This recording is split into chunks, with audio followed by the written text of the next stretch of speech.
On va parler de la remontée des taux de crédit immobilier. Si vous prévoyez d'acheter un bien, écoutez bien, ça vous concerne. 1,15% pour le taux moyen hors assurance en France au mois de mars. Il s'agit des chiffres de la Banque de France. C'est le niveau le plus élevé depuis avril 2021. On va en parler avec Ludovic Usieux de Artemis Courtage. Bonjour Ludovic, merci d'être avec nous. La Banque de France nous a donné les chiffres du mois de mars. Qu'est-ce qu'il s'est passé depuis? Est-ce que la hausse continue? La hausse va se poursuivre. On a déjà eu transmission de quelques barèmes là en ce début de mois d'avril de la part de certaines banques. Les mouvements sont plutôt haussiers, la mécanique est enclenchée et effectivement ce taux moyen Banque de France, il laissera place à un taux qui sera encore supérieur au mois d'avril. On voit ça sur tous les dossiers quasiment qu'on entre et qu'on envoie en banque.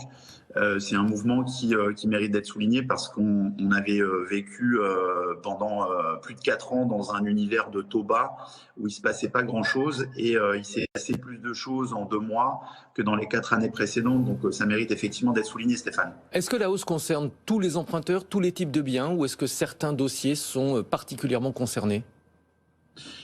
Alors je vous confirme dans un premier temps que ça concerne toutes les durées, tous les projets, tous les profils. Peu importe que vous empruntiez pour financer votre résidence principale, un investissement locatif, des parts de SCPI, la remontée des taux, elle est valable pour tout type de projet, pour tout type de durée et pour tout type d'emprunteur. Je vois derrière votre question, effectivement, il y a toujours une prime, c'est-à-dire une négociation plus simple ou en tout cas plus avantageuse pour les emprunteurs quand on a beaucoup d'apports, des revenus importants et un taux d'endettement très faible. Effectivement, on pourra aller négocier les derniers points de base pour arriver à des taux un peu plus bas.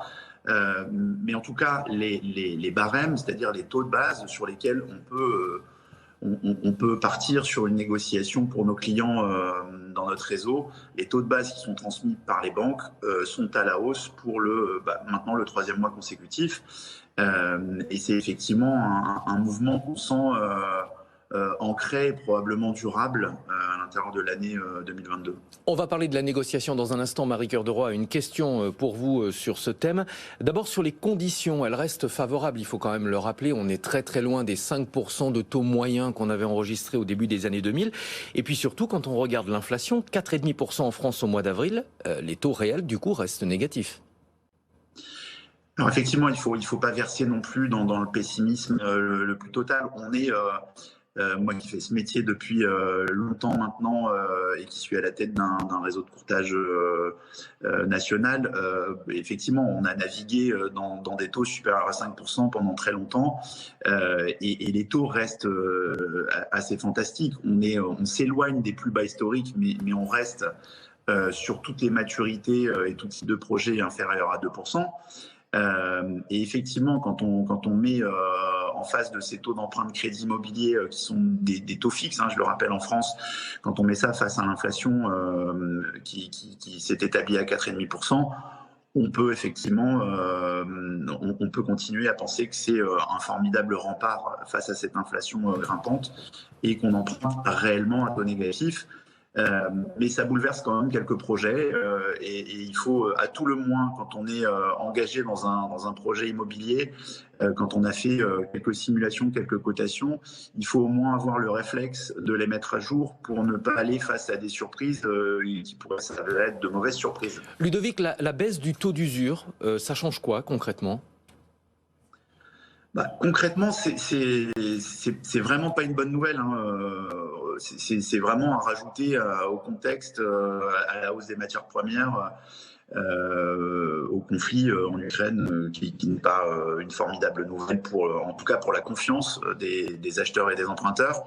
Les taux d'usure, donc qui sont un taux maximum référence qui est fixé à chaque début de trimestre, et qui vient servir de garde-fou à des taux globaux qui pourraient être trop importants. Ce taux d'usure donc, a été publié, révisé au 1er avril, et il est en baisse par rapport au taux d'usure qui avait été publié au mois de janvier. Il est à 2,4%. On vient de le dire, à l'intérieur de cette même période, réellement, les taux se sont fortement appréciés. Donc, on se retrouve dans une configuration en ciseaux où on a une baisse des taux d'usure, donc le taux au-delà duquel on ne peut pas aller quand on ajoute le taux d'intérêt, le taux d'assurance, le taux de garantie, les éventuels frais de dossier bancaire, frais de courtage et frais de tenue de compte.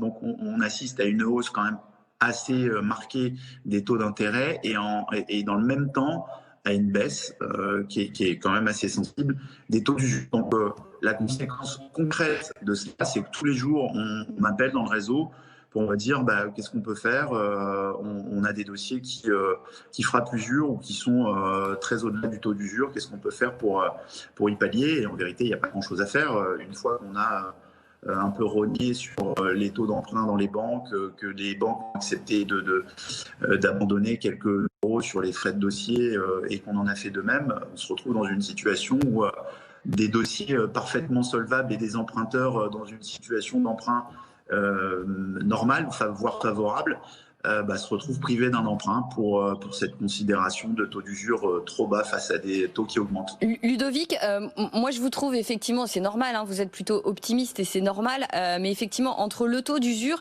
et aussi ce manque de visibilité sur les taux, puisqu'on n'arrête pas de dire effectivement les taux sont en train d'augmenter, etc. Tous les courtiers, j'imagine que vous le constatez vous aussi, se rendent compte qu'en fait les banques ont tellement peu de visibilité qu'elles ont des comités de taux qui au départ étaient une fois par mois, sont en train de s'organiser une fois tous les 10 jours, parfois une fois par semaine selon les banques.